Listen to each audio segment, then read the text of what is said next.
Hello, everyone, and welcome. I normally stream on Twitch, but I thought I'd do a tutorial for my silhouette cameo. I am currently in the process of making a bunch of blanks, and I wanted to make a present for my mother. And so my grandfather used to drive, well, there's a picture over here on the wall, a Model T, and I have this blank, and I called him Papa, but I think I want to like put his handwriting on there. So I took pictures of 3 cards. I have them on my phone. I can airdrop them to my computer. Come on. No. I'll need to, there we go. So I'm gonna send the accept. I airdropped the photos to myself. So I found 3 cards just to just so that I can decide which ones I like.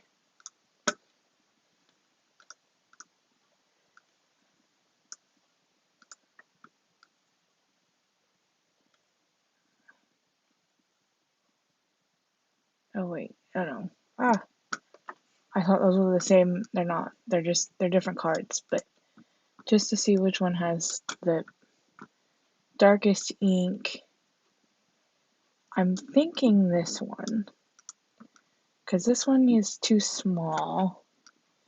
So I'm gonna get rid of that one.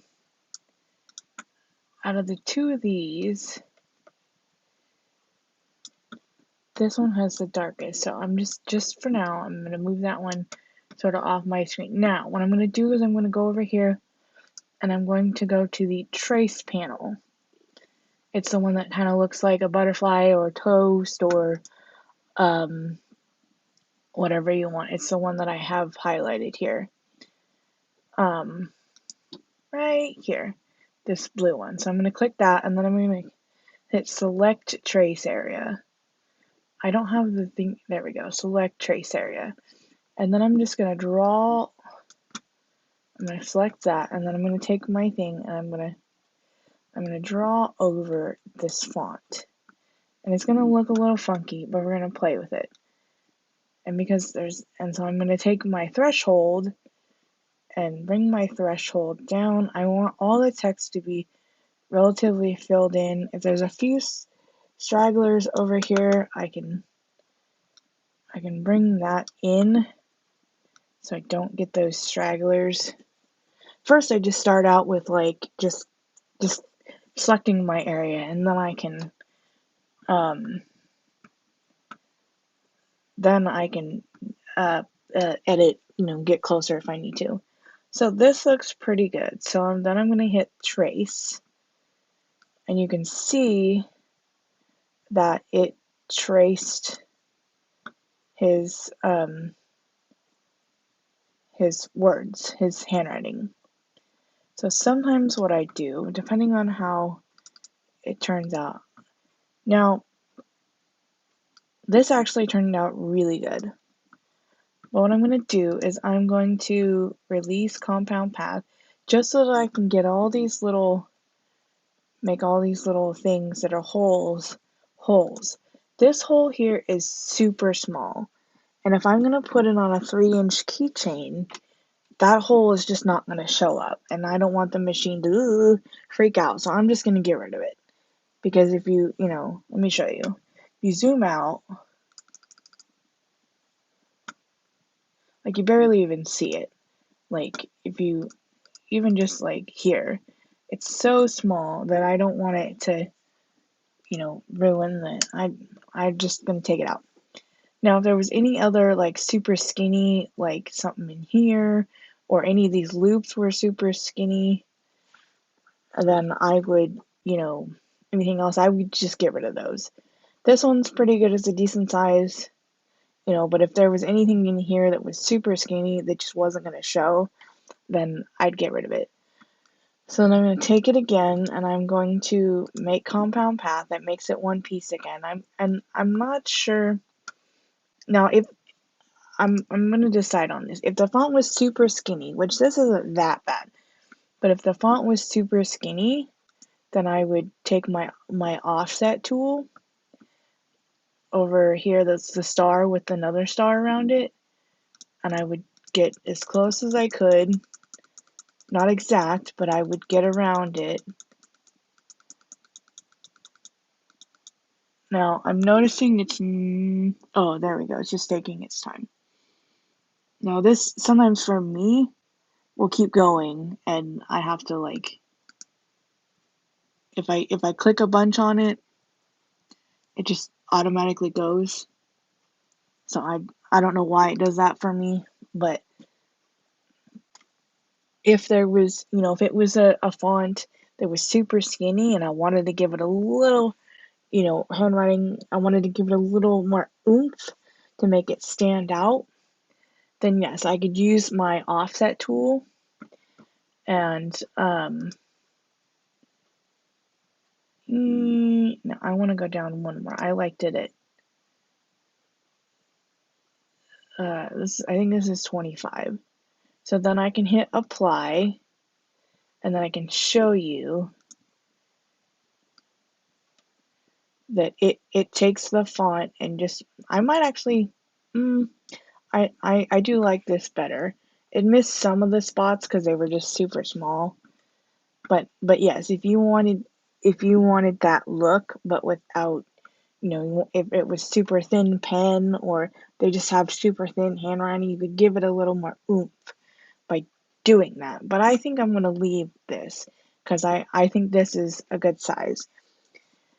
And so that's pretty much it. I'm going to take it. I'm working on these here, these keychains and badge reels and whatnot.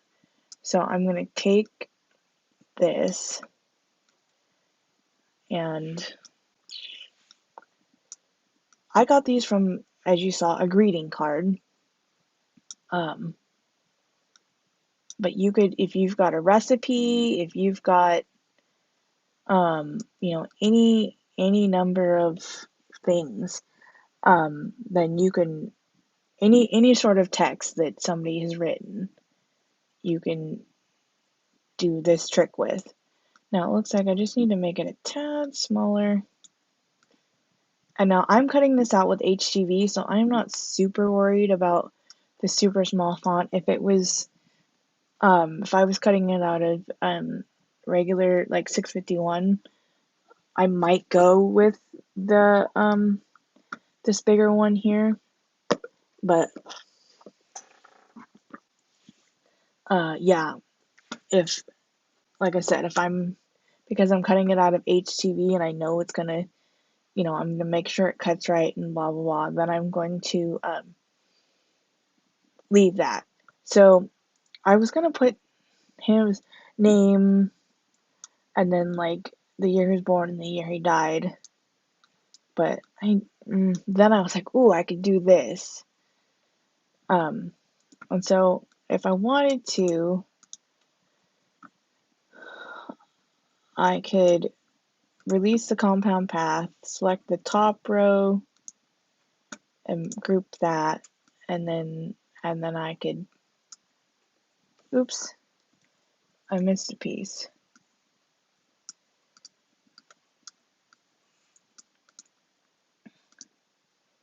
And I can just kind of play around with it to make, so I can make the group to, if I wanted it to be, wanted to be able to make this font this bigger, because it is kind of tiny. And then I can make this slightly bigger. And I can kind of mess around with it, which I actually like that better, because then I want to make this, as big as I can, so that I get that you can read it.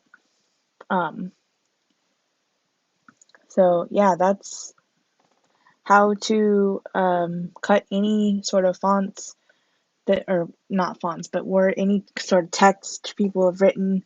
Somebody wrote a love letter and they, signed it at the bottom, and you want to put their name on a shirt, or um, I actually did that recently. My cousin is getting married, having a baby, and I cut um words out. That's not it.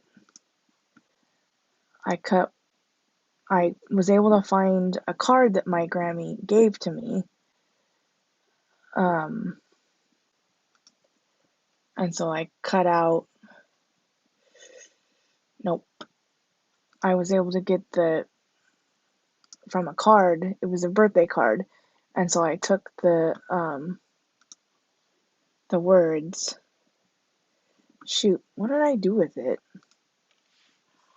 I got the words from the card and I put it on a onesie. Um,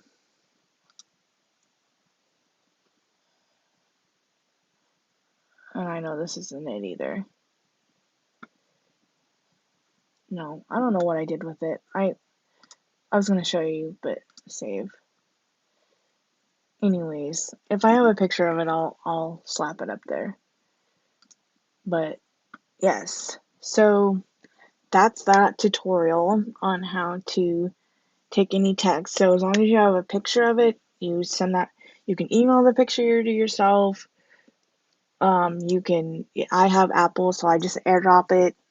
Or if you've got some sort of computer, we can send stuff like that. Or um, and you can always clean it up. You can spend time cleaning it up. And if there's any little stragglers, you can delete things. You can go through and to kind of, if um, if there's little pieces around it.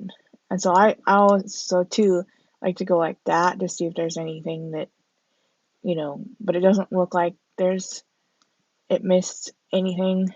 So I'm going to add the Model T to my, I'm going to group this, add the Model T to my other cut files. And this is a lot of stuff that I'm working on. A onesie for my dad, some more keychains, just um different things that I want to I'm